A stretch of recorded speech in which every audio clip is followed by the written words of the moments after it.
Okay, we're back and we're ready to start modeling some detail, and I think by now hopefully you've maybe seen the beauty of this system. If we have come to this skull and neck shape where we started, if you remember, from a simple cube, we hit 3 and we converted that. So that's where we started with from this polygon primitive, and we've got this nice head that's already set for nice edge flow and topology. So let's continue by adding detail, and this is where we're first going to start using our polygon modeling tools. All we've done so far is just move vertices around and deleted faces in the bottom. So let's do that. I want to start with detail in this neck here. I want to get this laid out. So I'm going to use the edge loop tool. Let's start by adding some details. So mesh tools, insert edge loop tool. This is a great tool and a great kind of indicator if our geometry is behaving or still acting well.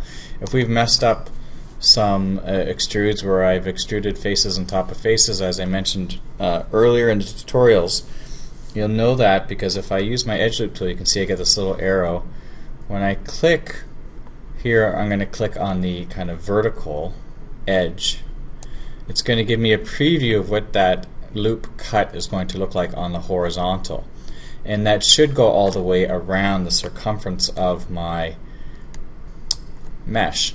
If it doesn't, it means that we have something wrong with our geometry, and probably it's faces on top of faces, or you have a vertice that you might have tried to delete edges without deleting vertices as well, and we'll cover that later. If you continue through with these videos, we'll see how to fix that. So I've just released my left mouse button and I've created an edge loop or a detail.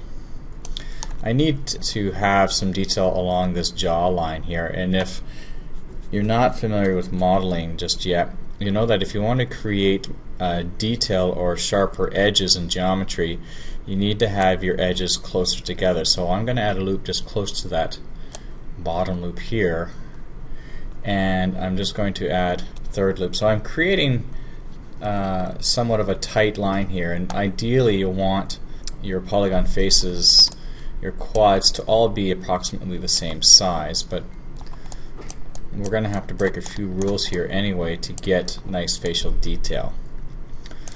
So I'm just going to hit my select tool, and if I hit my 3 button, you can see that in that soft preview mode the detail we're getting, and if I'm in double clicking to get in that edge mode, I can scale this down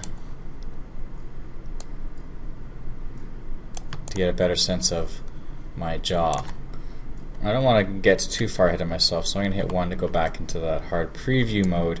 And really, if we start, you can see a problem here. If we start to kind of model in our soft preview, it's going to really mess up what our hard preview or hard edge is going to look like, and you'll get confused because you'll have edges and vertices moving all over the place.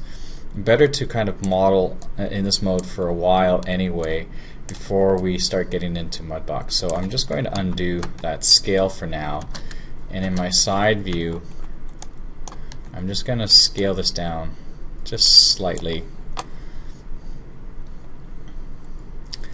and you can see here under last tool used is still that edge loop, so I'm going to click that again, and I'm going to add kind of a loop at certain detail points. And I clicked here to where my mouth, I'm going to go where that kind of,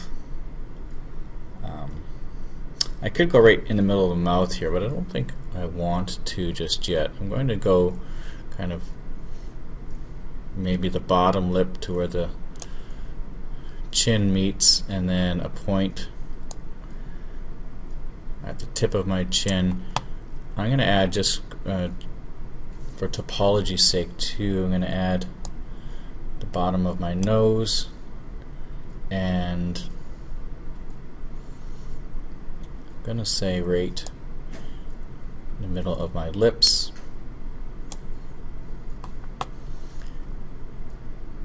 And I'm going to add just one more right in the middle here for my nose.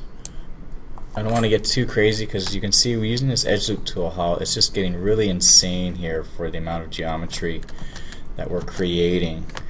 And our the idea here is to create efficient models, and when we start getting these loops in the back of the head where they're needed absolutely in the front of the face, but in the back of the head, from kind of this jaw point back, it's not needed, so we'll have to figure out a way how to fix that.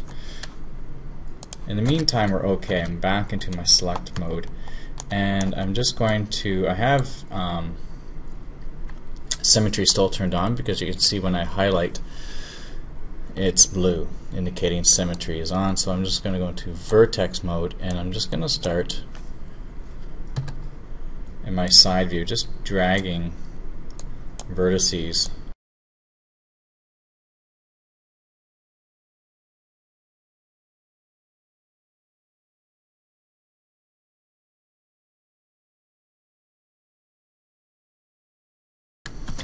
Okay, so now we've got a lot more detail, and we've got some things happening with our face. If I hit 3 now into soft preview, you can see that things are starting to look more human.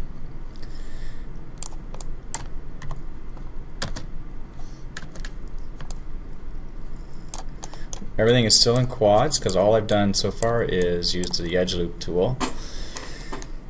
And in our next section, our chapter, I'll show you how we can start modeling the mouth, which requires a bit more, requires our multi-cut tool, and requires a method that's still going to keep everything in quads, which is a few tricks that are quite common in modeling heads.